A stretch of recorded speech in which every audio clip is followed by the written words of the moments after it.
Hi guys, welcome to another video. Today I'm going to be showing off some mental math tricks that I use. I don't know how many other people use these, but these tend to help me. So like if we're multiplying by 2 in your head, and we do 1, 3, 6, 9 times 2, right?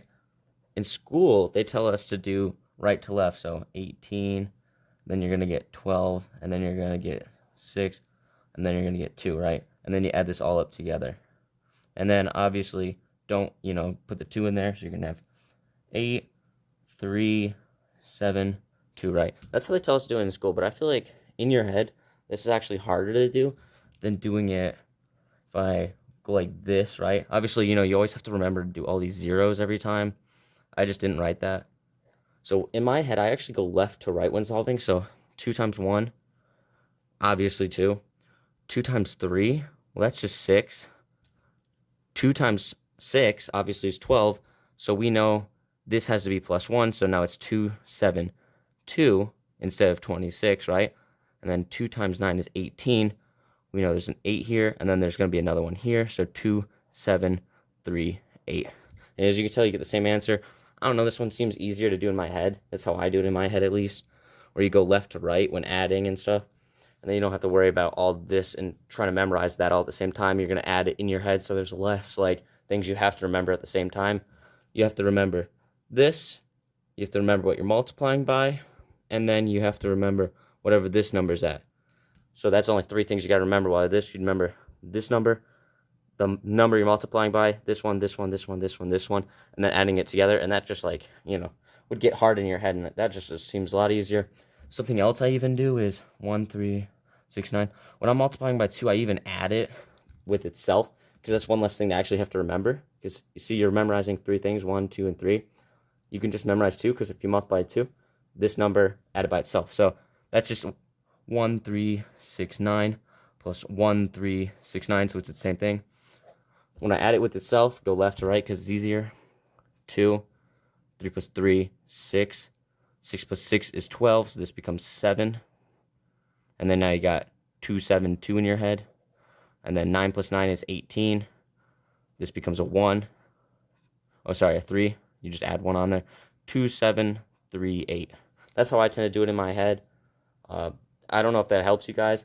Also, another trick that I use is when dividing by 5. Real quick, I'll show you another trick I use. When dividing by 5, 700, 25. When we divide this by 5, it's tougher because we got to do long division. We go, 5 there, so then 7 minus 5.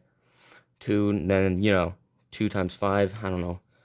Dumb math, I don't care. All right, then, 5, how many times can 5 fit into 22? Well, that's 4. That's 20, so you subtract that.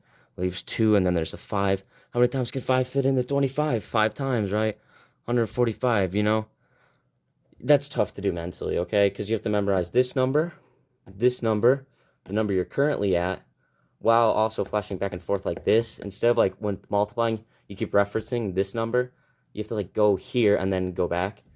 And also, you have to do this mental math where you see how many times can this number fit into this one over and over again, which is tougher. So a trick I use when dividing by 5, actually, if we get 725, okay, and we're going to divide by 5, what I actually do instead is just multiply it by 2. So we can all even add it by itself. So 725 plus 725 equals, and then if we do 7 plus 7, that's 14. 2 plus 2 is 4. 5 plus 5 would obviously be 10, so then we got to make this up 1, which is 5. And we get 1,450, right? And then the decimal point would be right here. Then what you do right after that is just shift the decimal point over 1. So now you get 145. Same answer as what you got with long division. Now, why does this work, you might ask? Well, the reason this actually works is if we're doing 725 divided by 5, okay, that's basically the same thing as 725 multiplied by 1/5, okay? And then the way that I actually get 2 is because 725 with fractions, like 1/5, you can multiply the top and bottom by the same thing, they'll be the same fraction. So if you multiply the top and bottom by 2, you're going to get 2/10, okay? So 725 times 2/10, basically. Now, what's great about this is what you do in theory.